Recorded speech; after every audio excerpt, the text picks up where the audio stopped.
Okay. All right.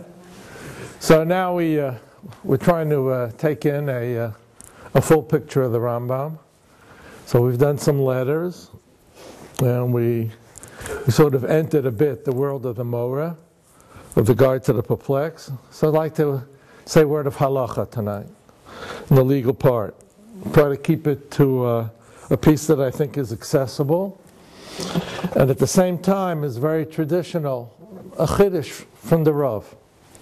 Okay, in a difficult Rambam, a Kiddush from the Rav. So one goes into classical learning, and one really sort of enters what's been going on, besides the philosophy on one side, what's been going on in the study of Mishnah Torah on the other. And we want to talk about, is this straight? Okay. So we want to talk about the issue of Kiddush Hachodesh. So everybody knows what I have up there. We said it last Shabbos, correct? And that's the formal beginning of what we call Rosh Chodesh mentioned. The Yehi Ratzon is not the formal beginning. Yehi Ratzon is an adaptation of a prayer of Rav from the Gemara. He said it every single day at the end of davening. It's a private prayer, and it's been appropriated to Rosh Chodesh mentioned. So it's not intrinsic. But the Mishiyas Nisim is intrinsic. And in fact, if you watch carefully in Shul, that's when they give the Chazan the Sefer Torah before Mishiyas Nisim. Okay? Point is, what is it doing? What does it talk about?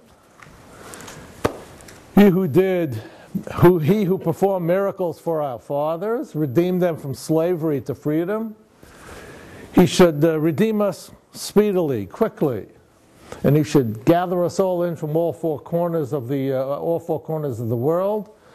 All of Israel are, so to say, one. Chavedim Kol Yisrael, and that's how we open up. Ever occur to anybody? Why is that there? Don't worry, it didn't occur to me till I started preparing. Okay. Well, the answer is, it's pretty straightforward, actually. It's a Pasuk Chumash and Rashi. Okay? In Bo, we read it a couple of weeks ago, right when God is about to announce to Moshe Rabbeinu the exodus from Egypt, and the laws of the Korban Pesach, and the laws of not eating chametz and plus eating matzah.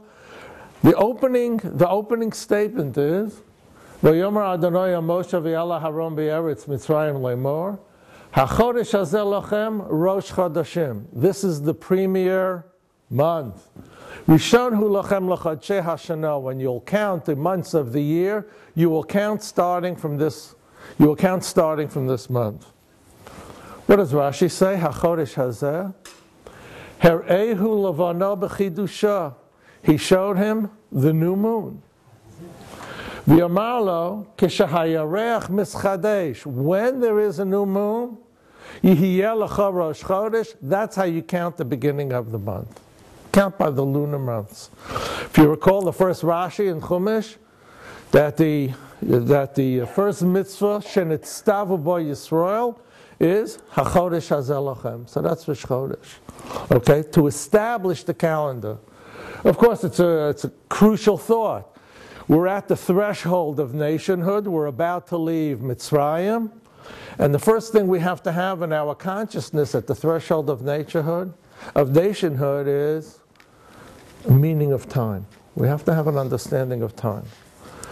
And that's what seems to be the simple, plain meaning. Okay, so what I'd like to do is the topic will be about setting the calendar. Okay, there are two parts to setting the calendar. One is to declare month by month, originally by seeing the moon, and now through calculation, and this will be the subject of the discussion. Okay, by sighting the moon. All right, and the other. Let's just go back for a second. By the way, the length of the lunar month is about 29 and a half days, a little more than that. And if you look in the Rambam and you do the fraction, the answer is, and then you look in Google as to what the length of the month is, we're okay easily up to 5 places. So that was really known to the ancients quite precisely. Okay? All right, now, how is it done, calculating the new moon, so to say?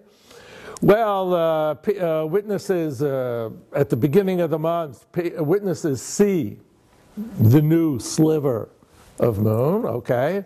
They have to make sure they're not looking at the old one, pointing the wrong way, okay? And they show up in an authorized court, and they testify to the existence of the new moon, and that day then of course, that night and the next day become Rosh Chodesh. It's always 29 or 30 days. If it's cloudy, let's say that night, no one has seen it, then the 30th day is automatically Rosh Chodesh, and that's it. But otherwise, the original method is by sighting of the moon. Ibur Hashanah, when you declare a leap year, in general, you declare a leap year for a number of reasons. The main reasons being to guarantee that Pesach comes out in the spring, so you have to reconcile lunar calendar with the solar calendar. And if in some year the weather is off and they still need time for a late growing season, okay, so then you're allowed to put off introduce a leap year. So that's sort of decided kind of late in the year, the issue of the leap year. Okay, in general, this deciding is done by the Sanhedrin. Okay, Sanhedrin is our court of 71 people, and they are sort of the central authority of the Jewish people. However, there's another term to be aware of, it's called Beis Din Hagadol, the Great Court. Beis Din Hagadol is always a Sanhedrin, but a Sanhedrin is not always Beis Din Hagadol. Beis Din Hagadol is the court envisioned in the Torah. Their location was in the Beis HaMikdash, right opposite where the Azara and the altar outside, and they were called in Lishkas Hagoziz, the office of hewn stone. Okay? And the fact that they were permanently in residence there gave them the power and made them the sort of the body that was legislated by the Torah. So what they did is they interpreted the law, to say the least. They enforced the law.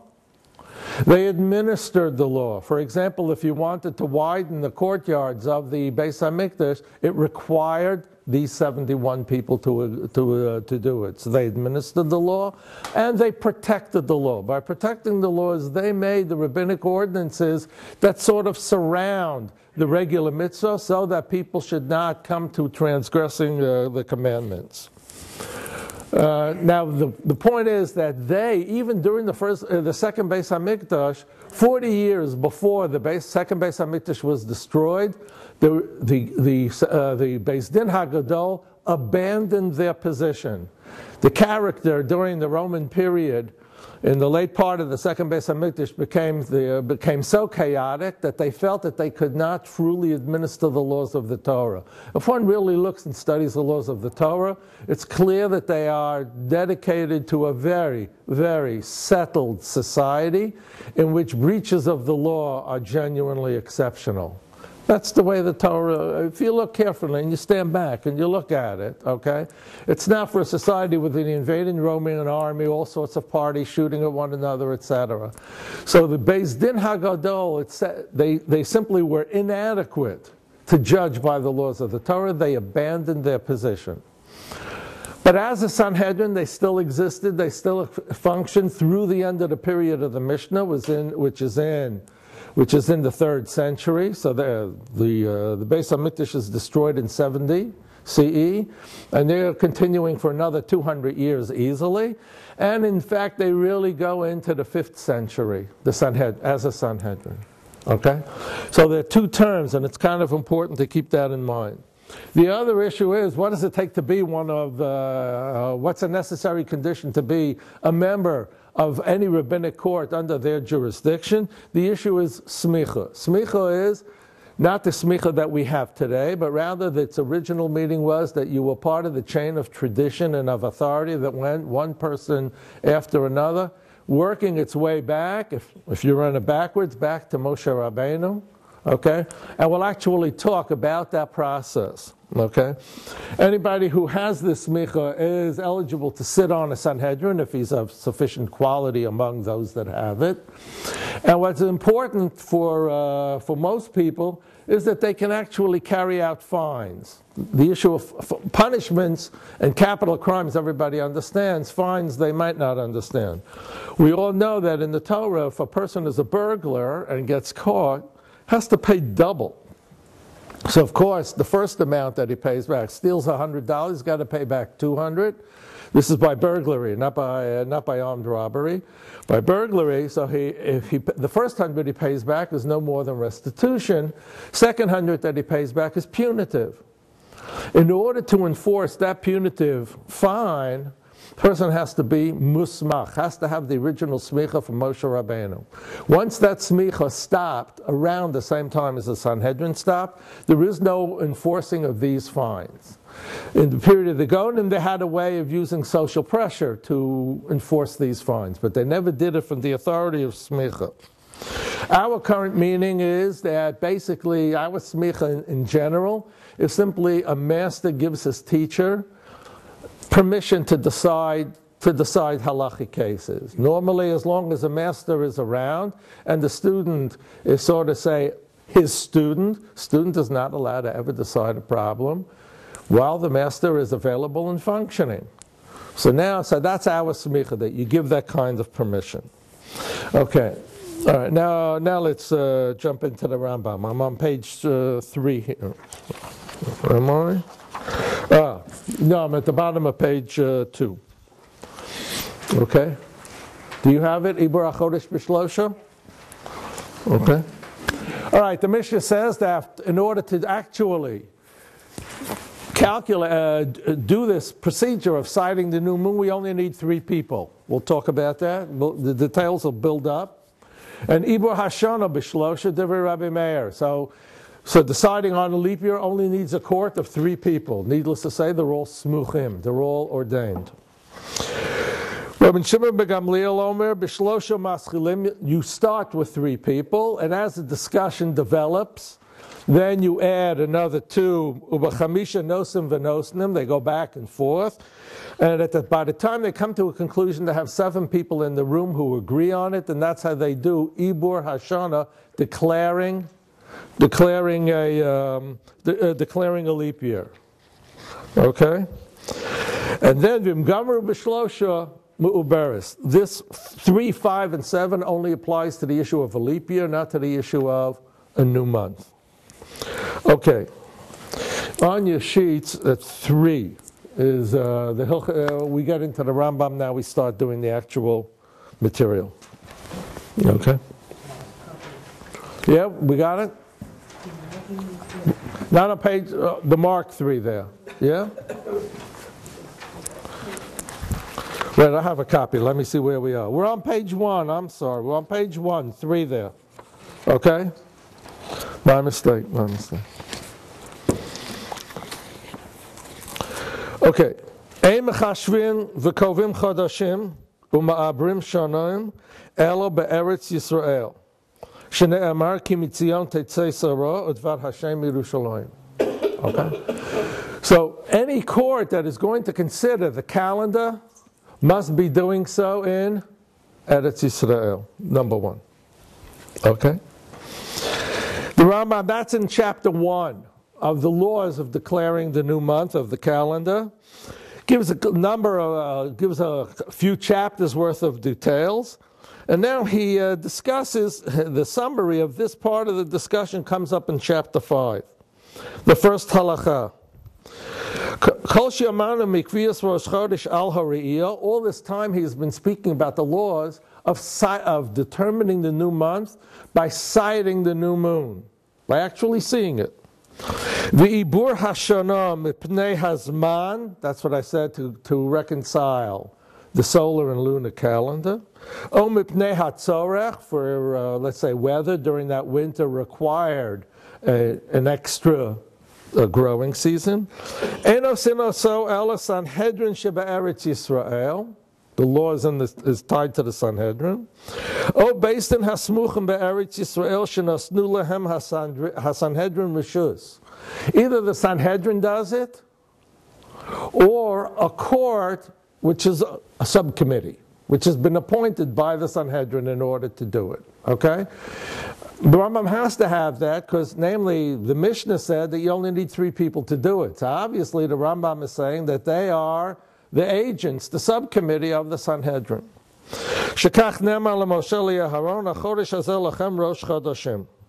However,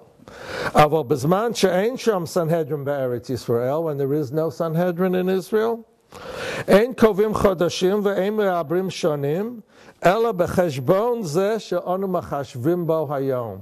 only way you establish months and leap years, etc., is by the calculated calendar that we have today, 19-year cycle, etc.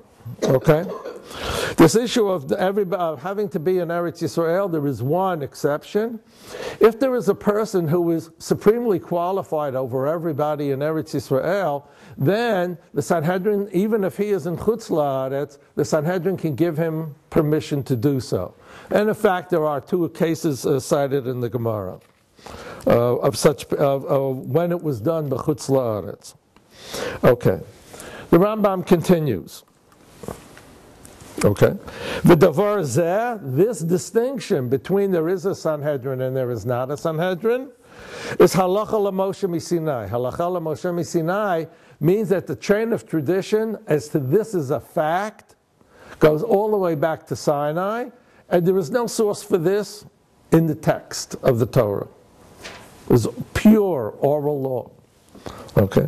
Sanhedrin kovim al hariyah. When you have a Sanhedrin, you actually do by sighting the moon. Ubizman she'ein sham Sanhedrin, when there is none, kovim al cheshbon zeh she'anu mechashvim bo hayom ve'ein iskokim l're'iyah. When there is no Sanhedrin, it is completely done by calculation. And now he has a historical remark, right at the bottom, halacha gimel, yeah. When did we start our calculated calendar? From the end of the Talmudic period. When Eretz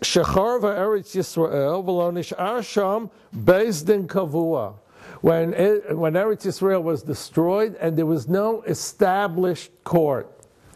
This idiom is completely unique in the literature. Is either based in Hagadol, Sanhedrin, based in Kavua. This as an idiom describing an institution is unique. And then it's a reason one has to ultimately sort of explain it, no matter how one explains these laws. We'll get it in a moment.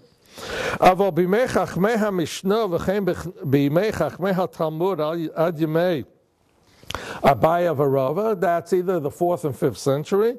Kviyas Eretz Yisrael Hayusamchim. They relied on Eretz Yisrael. And now the Rambam says something absolutely astounding. Yeah. Just a side question. You mentioned a few weeks ago at the beginning that the Rambam was very specific in how he defined mitzvahs. Yeah. Starting with the text, with the apostle. Yeah.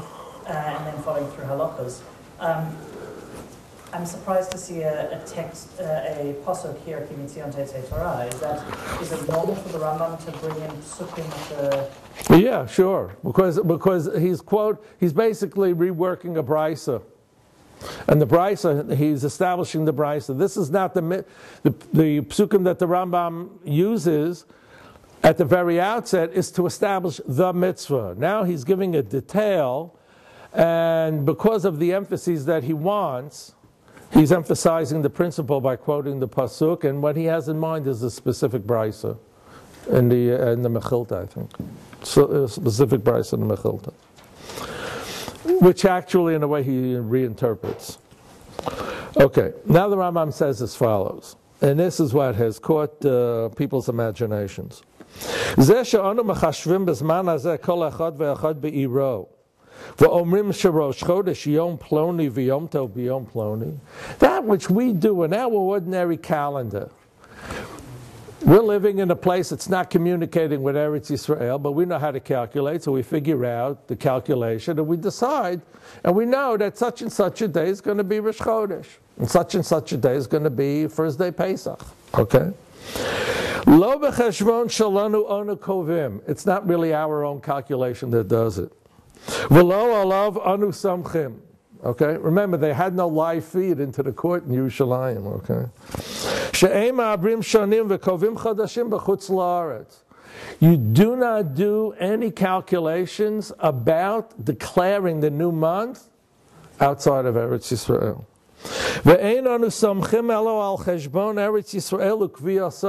We only rely on the calculation that's really being done in Eretz Yisrael.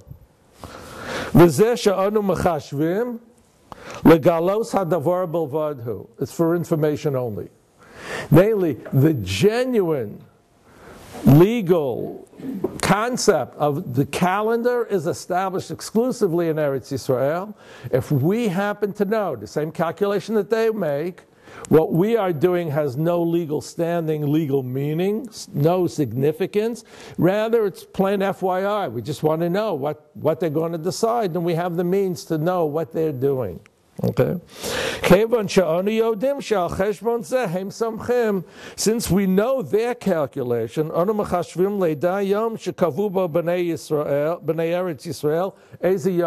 we now know what they are doing. Okay? Ubikvias b'nei Eretz Yisrael also hu sheyihiya Rosh Chodesh or Yom Tov lo mibnei cheshbon she'anu mechashvim.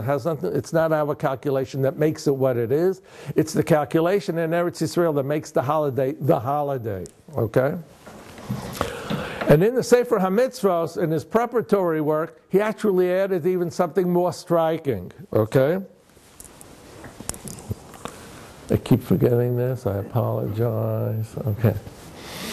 All right. So I really have to translate carefully in case I forget to do this. Okay. He says, "Ani osif lecha beyur." I'll even explain to you further. Ilu afshar derech mashal shebnei Eretz Yisrael yeyadru me'Eretz Yisrael. If it's conceivable that Eretz Yisrael will have no Jews in it, and then he says, of course, chas v'shalom, yeah. V'lo yihiyeh sham beis din. There will be no court there. There won't even be anybody in Chutz La'aretz who originally lived in Eretz Yisrael and received the Semicha. Okay?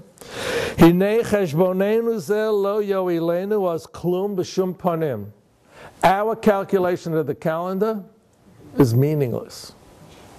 Namely, there will be no holidays. There will be no calendar. There'll be Shabbos, but there won't be holidays, right? לפי שאין לנו רשוס שנחשב בחוץ לארץ נעבר שנים ונקבע חודשים אלא בתנועים הנזכרים כמו שביינו כי מציון תצא שרה ודבר השם ירושלים.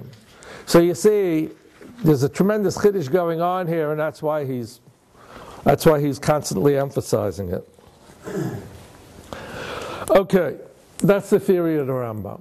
Ramban, I always put up capitals so you don't get confused between the Rambam and the Ramban. If you want to play the game, the issue is Rambam is Milel. Accent is in the front, in the very beginning. Ramban, with an N, is Milra at the end, okay? That's usually how you can sort of keep track. Okay. First, Ramban objects, this halacha l'Moshe Sinai that the Rambam quoted, nowhere in the sources. So it's like whole cloth. If something's supposed to be a tradition all the way back to Sinai, we should have a reference to it somewhere, no? It's not there. That's the first thing. Second thing is that the Ramban understood from the Rambam's language in the Sefer HaMitzvos, there he wrote Beis Din Hagadol. So the Ramban immediately objected, Beis Din Hagadol didn't function even till the end of the Beis HaMikdash.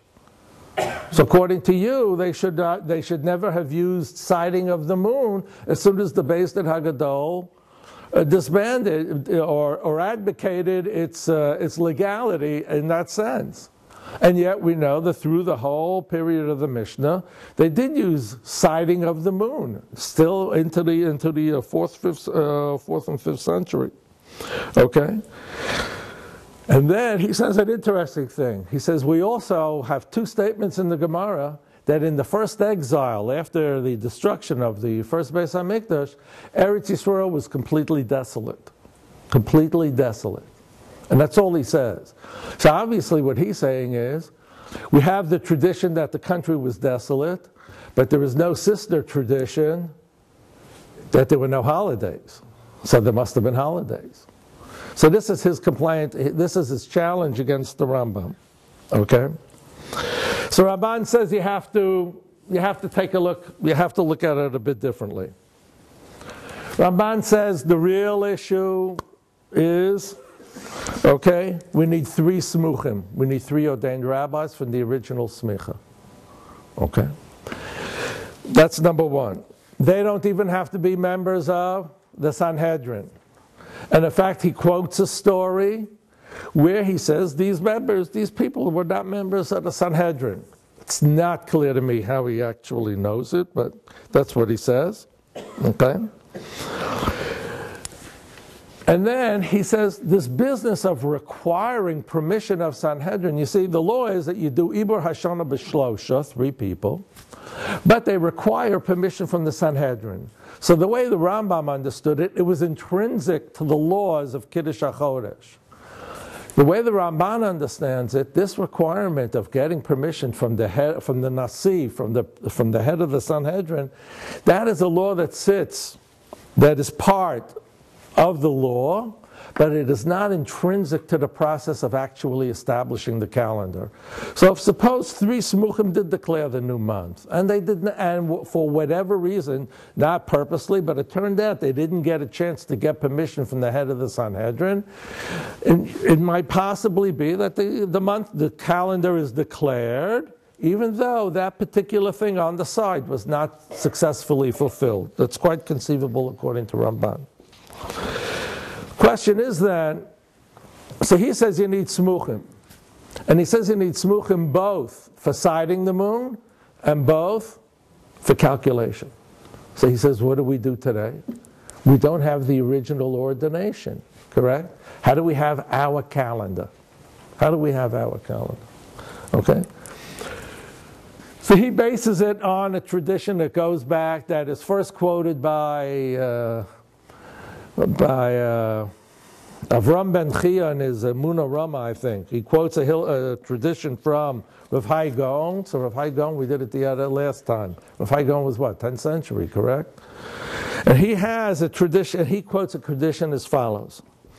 Aval Marpeha Koshiach, the solution to this problem that we have no smuchim today, okay, is that Rabbi Hillel Hanasi, Benosha Rabbi Yehuda Nasiya, he's strictly speaking, it sounds here like he's the great-grandson of Rabbeinu HaKadosh. From what I saw, it seems that he's 5th generation to Rabbeinu HaKadosh.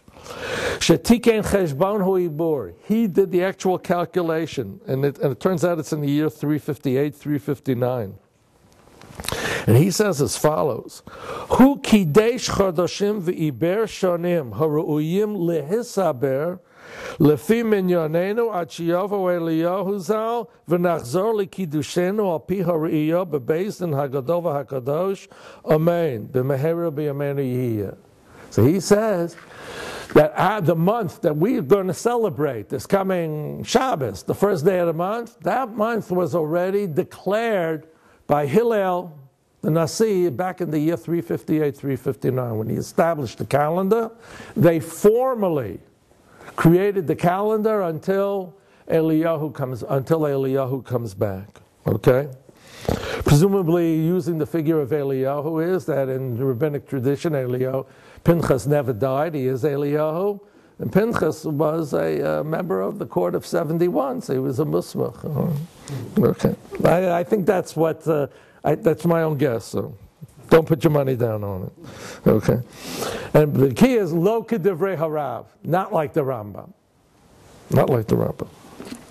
Well, if he calls it Nomah Shemishah Shehiskim Rabbi Hillel Hanasi Ubeis Dino Al Cheshbon Hazeh V'Tiken Asol L'Daros B'Chodashim V'Shanim. Once he established this calendar, Karei Ani Bohem, I can now invoke the verse Elam Moadei Hashem Asher Tikru'u Osam B'Moadam. These are the holidays of God that you shall declare in their time, because He did it for us. Okay. So this Rabbi Hillel, it's either 358 or 359. The question is, did he do the complete calendar precisely as we have it today? Just about all current scholarship, there are a few holdouts, but just about all current scholarship says that it was really finished around from 840 until Sadia's argument with Ben Meir in 922. Everybody thinks it's pretty close to 840. Namely, the details were constantly being worked on. All this material comes from the Genizan. If you start doing the calculations based on the calendar that we have, not everything jives. And then there is this one letter from the Rosh Galusa, the Exilarch, in the year 835 that seems to go counter what we have in our calendar. So that means our calendar was certainly not absolutely fixed in that time. Okay, there are some holdouts that argue that the letter from the Reish Galus is being misread. People started already in 1904 already. Bornstein already marshaled all the evidence then from the Cairo Geniza, but there are still some recent holdouts. The great difficulty in the Rambam is the issue of Eretz Yisrael. What's his business, according to the Rambam, that it's the Jews of Eretz Yisrael today that create Rosh Chodesh and create the leap year? What does that mean? Where does it come from? What is it based on? Okay? And there is remember the Gemara didn't function in the period of calculation. The only comment that is around that says, now that we know the calendar, and that's all. But a sort of theoretical discussion of the basis of our celebration living the calendar, there is none. So where does this come from in the Rambam?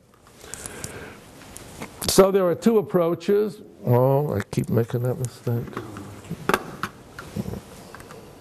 Okay. There are two approaches.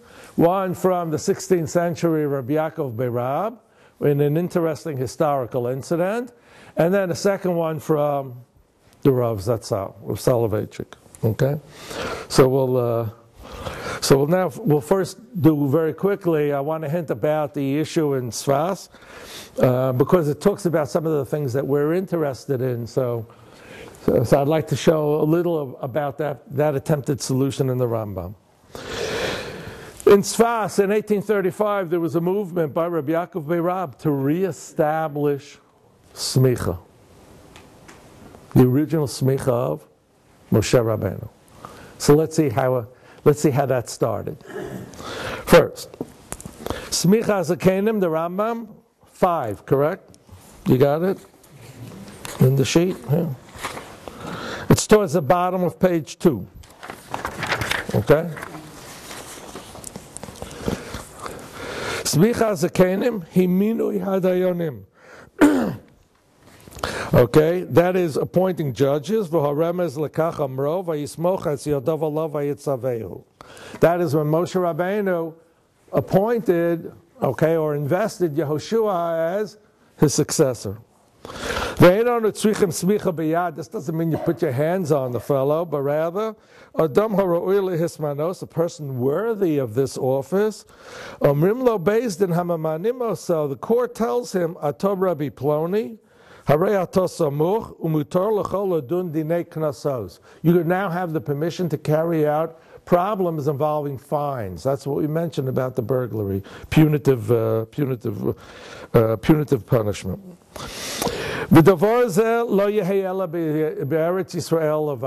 This handing over of this rabbinic authority could only take place in Eretz Yisrael.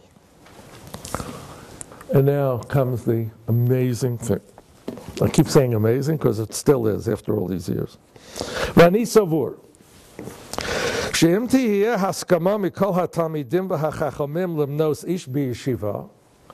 If everyone within the academy, will agree, everyone includes the students, everyone in the academy will agree, to appoint a person, Klamar Shia Asuhu Rosh, they will place him at the head of the academy, Ub'tnai sheheza be'eretz Yisrael kamoshe hegdamnu, and this takes place in Eretz Yisrael, the yeshiva in Eretz Yisrael.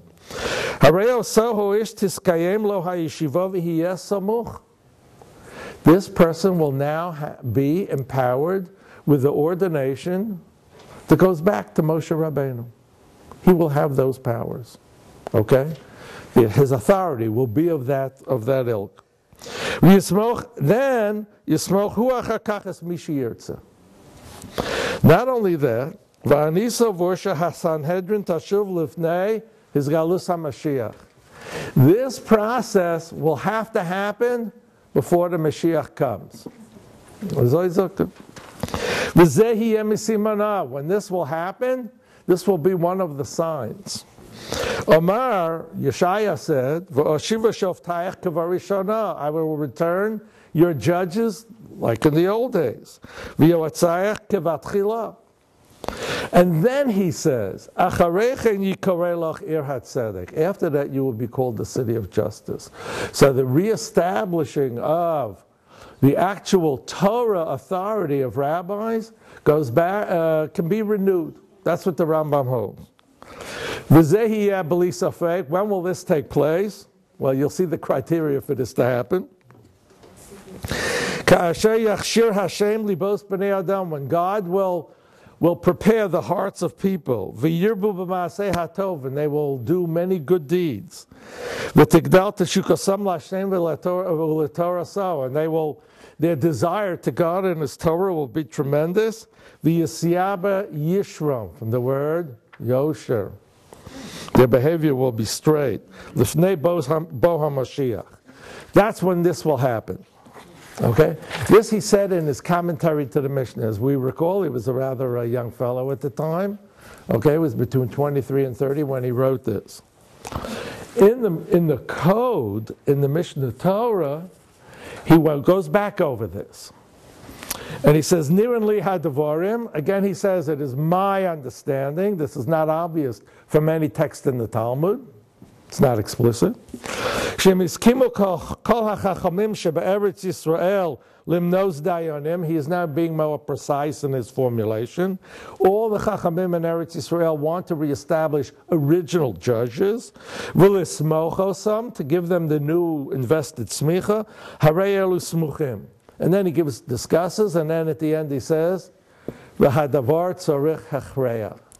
matter requires a decision.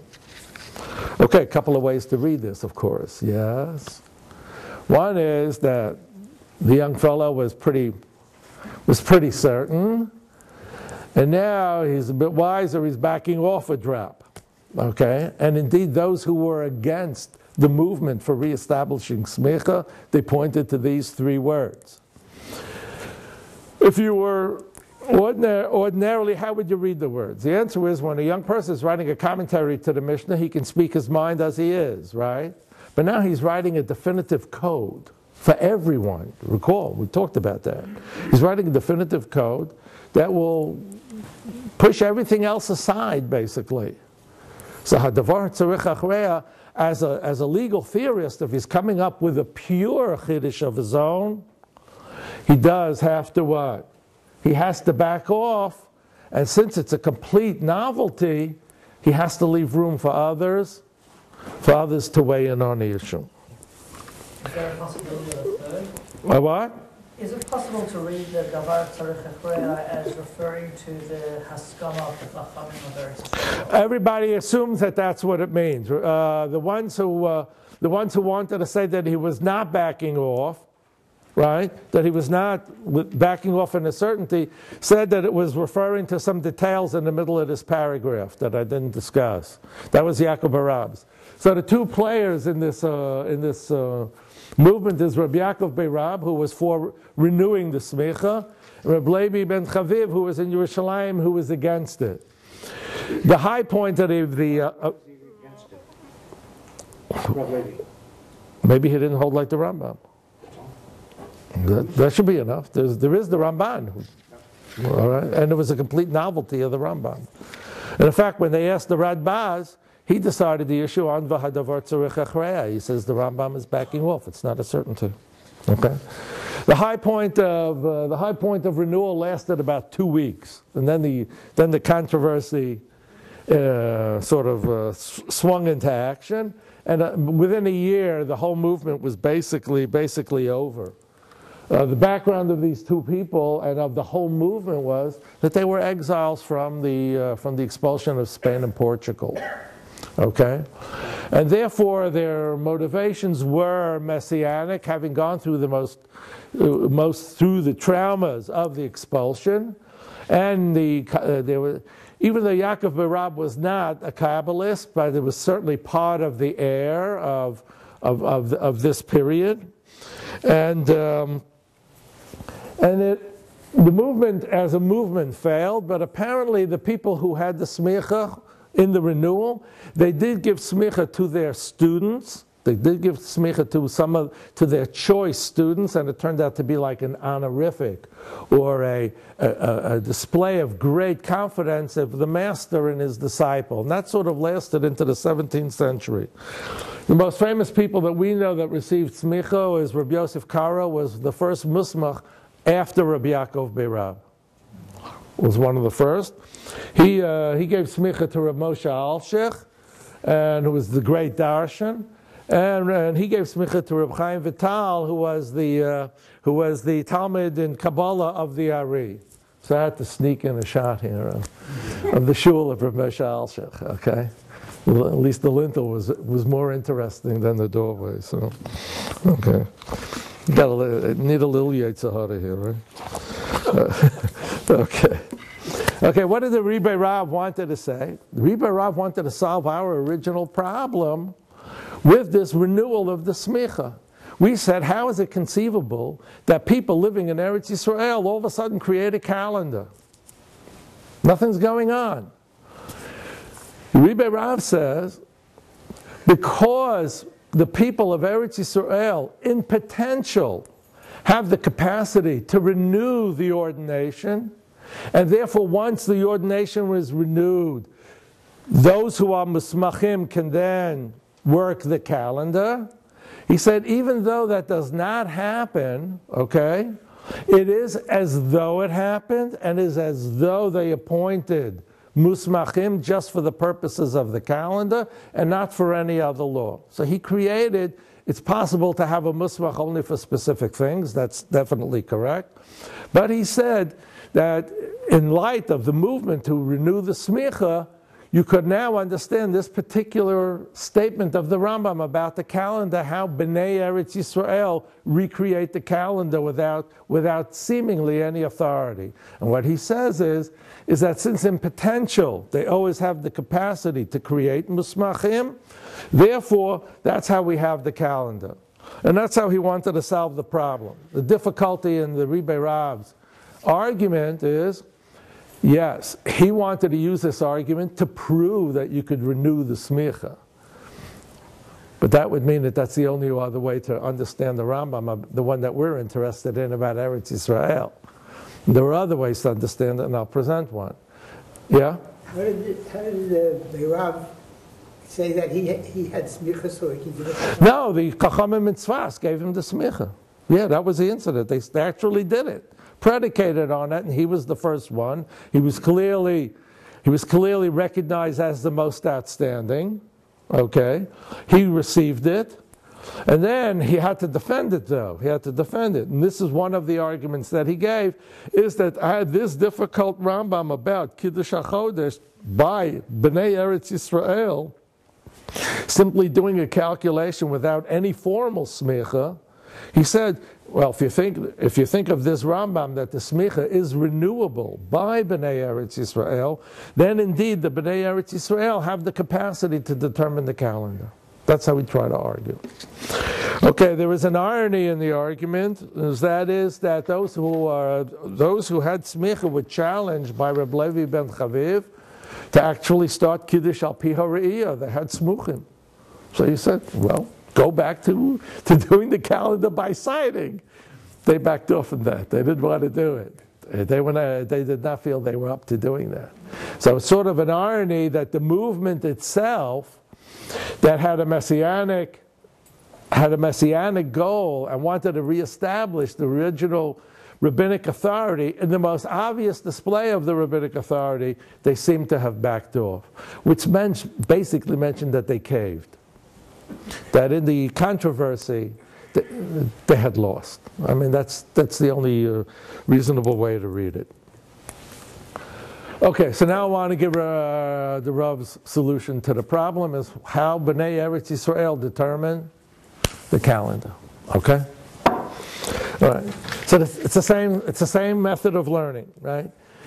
The Rebbe Rav, in order to understand the Rambam and Kiddush Hachodesh, went to the laws of Semicha.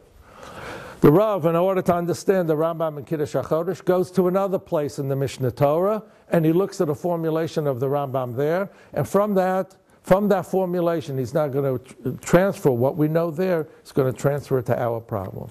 Very traditional method of learning, okay? What we're talking about here is truma, okay? A little surprising.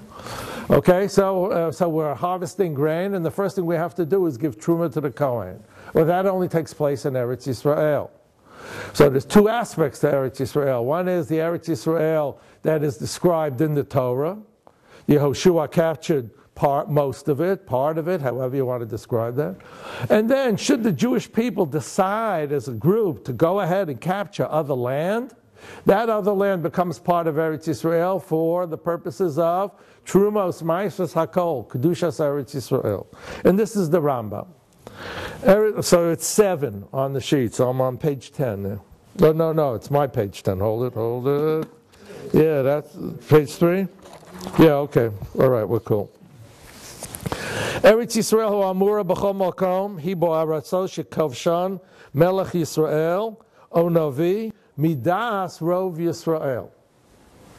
Okay? V'zehu hanikro kibush rabim. Eretz Yisrael that we talk about for the purposes of Truma, with the Kedushas Eretz Yisrael, is when the Jewish people, as a people, go to war and conquer new areas. Okay? Aval Yochid mi Yisrael, an individual that goes and conquers a city or something, or Mishpacha, or Shevet, Shehachu v'kavshu la'atzmam makom, they actually expanded, like they were a border area, and they privately just went into another area. Afilu min ha'aretz shenitno le'Avraham, even from the land promised to Avraham Avinu, which is far greater than the Eretz Yisrael described in Maseh. Eino nikra Eretz Yisrael kadei sheyinhagu bo kol hamitzvos. Okay? All right. However, watch out the way the Rambam describes, the way the Rambam describes, look at the bottom one, the one in Hilchos Malachim. Let me get it up here. Here, look at this one. Let's just read this one, okay? Kol ha'aratzos shekovshim Yisrael b'melech al pi Beis Din? Huh? It's supposed to be, right? Harei ze Kiddush Rabim. V'harei hi ke'eretz Yisrael shekova Yehoshua l'chol davar. So it's like, if the Jews capture with a king al pi Beis Din with the permission of the high court, then it's like then it's kibush rabim. V'hu shekavshu achar kibush kol Eretz Yisrael ha'amura b'Torah. You have to finish conquering Eretz Yisrael that is promised in the Torah, and then Eretz Yisrael can be enlarged. But there's obviously a difficulty in the Rambam. Yes, first Rambam says that what? That the king or the prophet, the reason he says the prophet, because Shmuel was sort of a warrior prophet, yes? Shmuel and Yehoshua, but certainly Shmuel is more obvious. It says Midas Rov Yisrael. So the country decided as a country to go to war, right? Whoops. Here we go. I was getting into trouble here. Okay. So, on the other hand, in Hilchos Malachim, he describes the king going to war for Kiddush Rabim al pi Beis Din. Al pi Beis Din. So the Rav says that the law in Hilchos Trumos, that is the fundamental law. The fundamental definition of the law is that the Jewish people go to battle. Go to battle. Trouble is, when we go to war, we don't take a plebiscite, right? We don't have everybody vote on a specific proposal whether to go to war or not. So that's what he's talking about in Hilchos Malachim. Namely, the Sanhedrin, the Beis Din HaGadol, acts as a representative, an embodiment of the Jewish people. Okay? The Rav takes out of this the following. The way we think of high courts, there are two roles played by the high courts. One role played by the high courts is they are the agents of God. They're the agents of the Rabbanu Shalom. They interpret His Torah. They enforce His Torah, correct? They administer His Torah. And they protect His Torah by the gzeros that they create. That's one. In contemporary slang, you'd say top down, so to say, right? They are the authority above the people, okay? Above the whole population, because that's their job in the Torah. But they have another role, and that's the role shown here in going to war. Going to war, they constitute the embodiment of the people. Let's sort of say bottom up, correct? Namely, in going to war, there is no law of the Torah of when to go to war. The people decide to go to war. Effectively, how do the people decide to go to war? Well, they are representatives in the high court who are the embodiment of the consensus. They are the ones that decide to go to war. So you see where we're going now. So Kiddush Hachodesh is not top down. Kiddush Hachodesh is the calendar is set by the people. Like I said before, nationhood is the essence of what? The first thing in nationhood is meaning of time. So Kiddush HaChodesh, the law is, it's Am Yisrael that does, the people do Kiddush HaChodesh. Now, it's not too realistic to have the people set the calendar. We're not going to decide every month, go through the whole country. Is it a new month? Is it not? Is it going to be a leap year? Is it not? So the court acts as an embodiment of the whole Jewish people, of the complete Jewish people. That's the Rav's Chiddush, which he takes out from Hilchos Trumos. He gives in his very famous essay from in the 40s. So he gives a number of more technical proofs, but he gives proofs for us, two, let's say, accessible proofs that we can grab onto here, okay?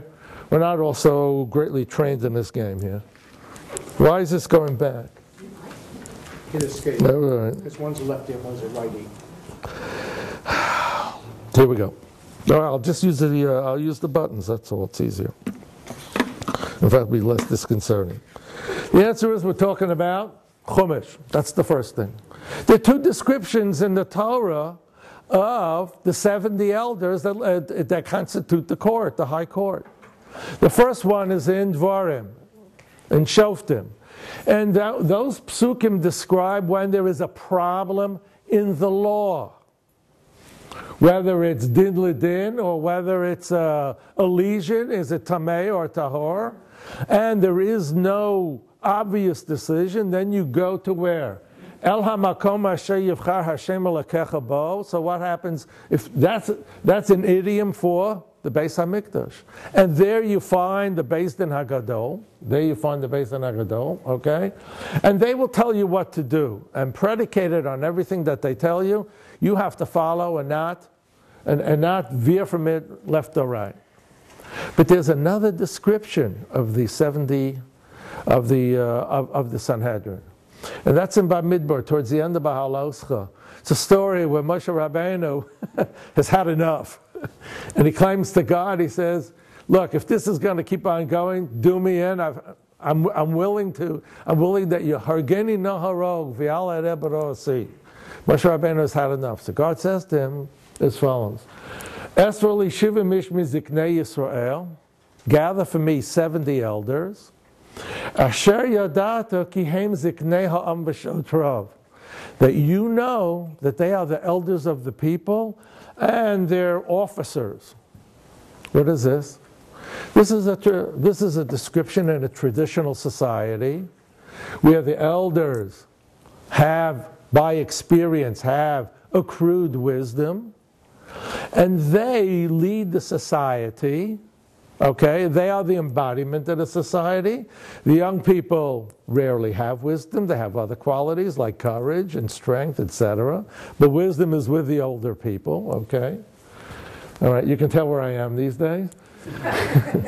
All right? And here the elders, the Shivim-ish, they are the embodiment of the people. So this is where the Rav actually points back that this distinction in the two qualities of the Sanhedrin is actually sitting inside Psukim in the Chumash.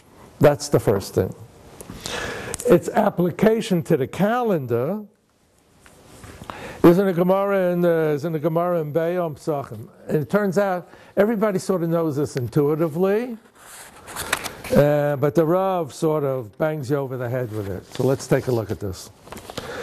Gemara says as follows: Tana Rabbanan, the Brisa says, Yom Tov Shecholios b'Shabbos. If Yom Tov falls out on a Shabbos, b'Shama Yomrim Mispalel Shmona. You say 8 brachot, according to Beis Shammai. Every Shmona, every Amidah, every time we stand up to pray before God, we have 3 brachot in the front, 3 brachot in the end. They never vary. What varies is what is in the center. So in the weekdays we have 12, which have evolved into 13. On Shabbos we have only 1. On Yom Tov we have only 1. So what happens if Yom Tov is on Shabbos? Beis Shammai say you put 2 in the middle. All right? V'omer shel Shabbos b'fnei atzmo v'shel Yom Tov b'fnei atzmo. Okay?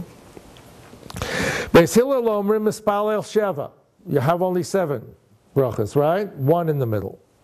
Maschil b'shel Shabbos u'misayim b'shel Shabbos. You start talking about Shabbos. And the final bracha is Mekadesh Shabbos. That's all.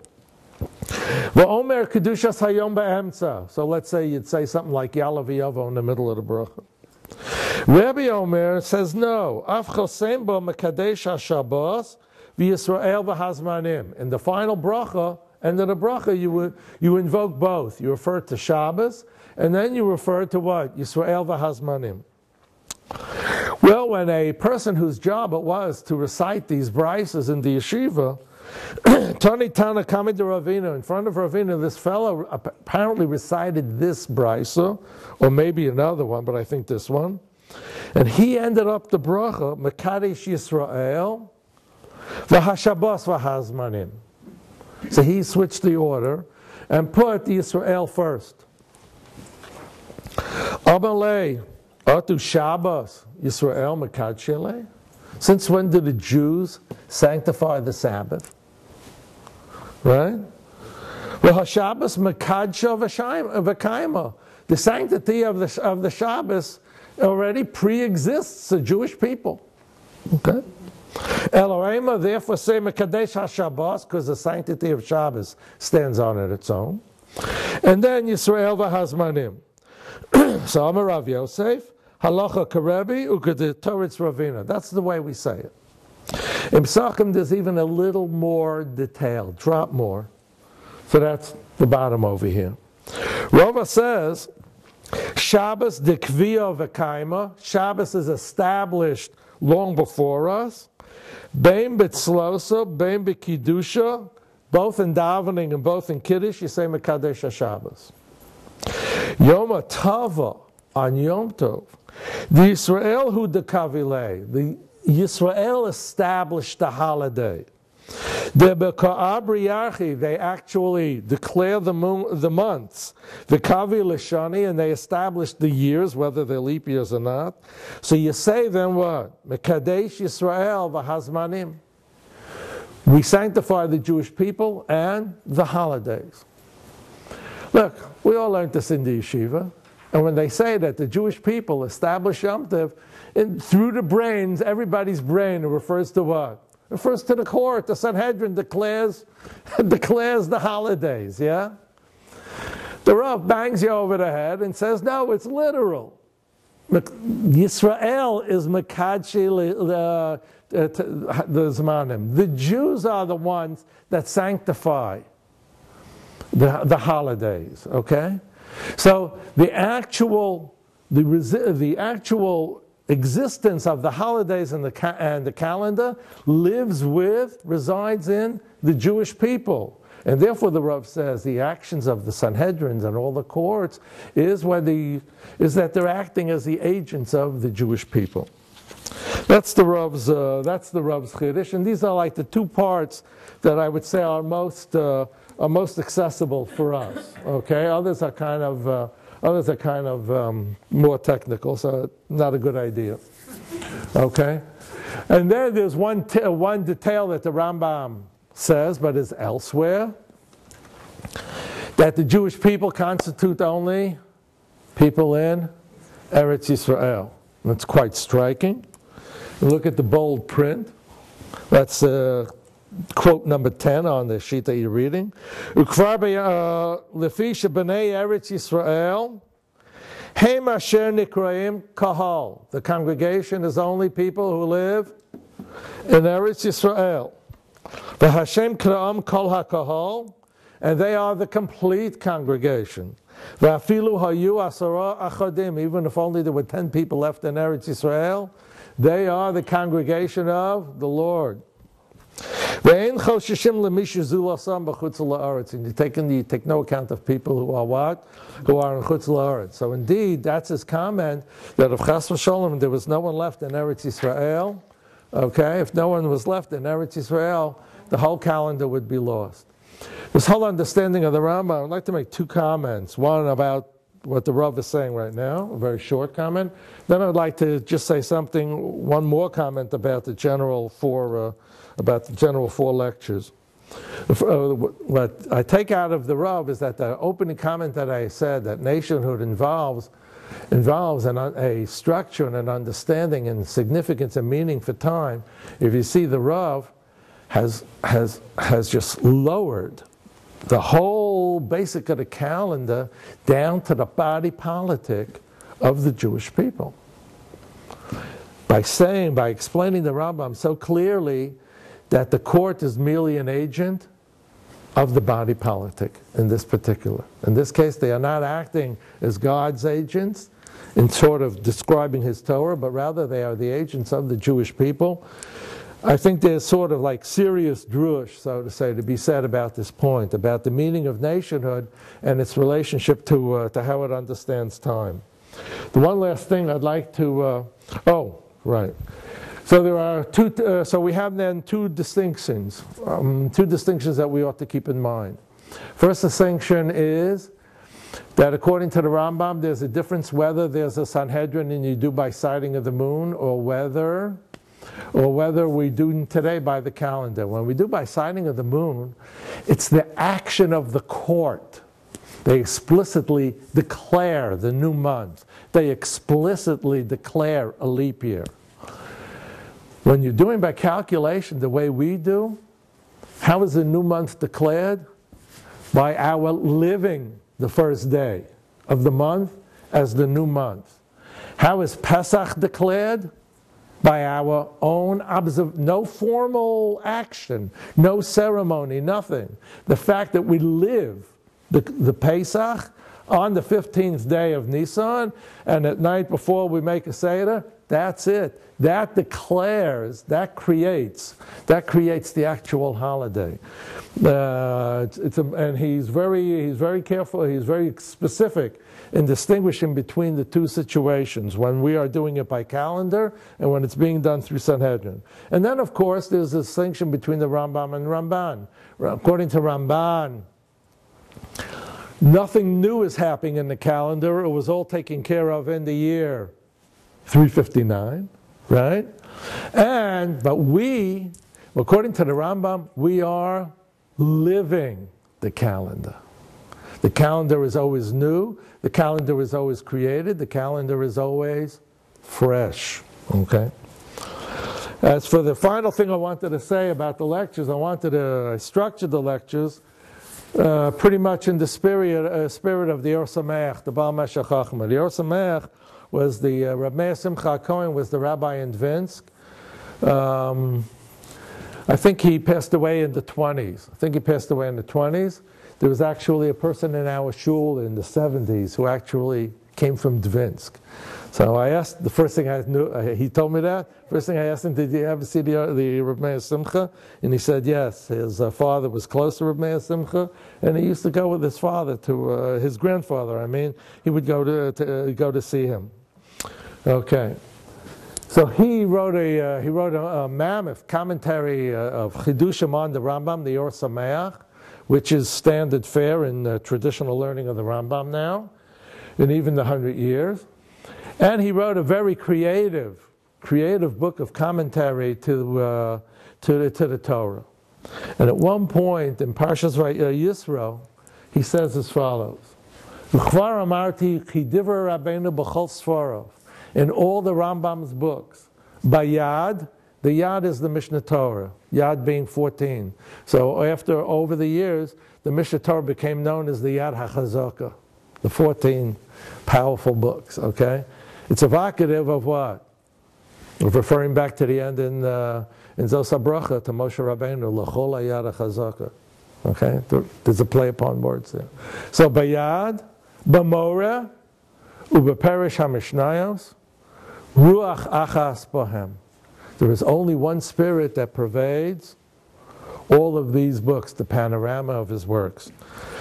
Most ordinary people can't take in the whole panorama. It includes myself. Somebody like Reb Meir Simcha could, okay, could, and very, very few through the years. It's just the nature of intellectual temperament that people resonate sort of to one side of his work and not to the other. And yeah, Rabbeinu Moshe, I mean, he did it all. Okay, that's it.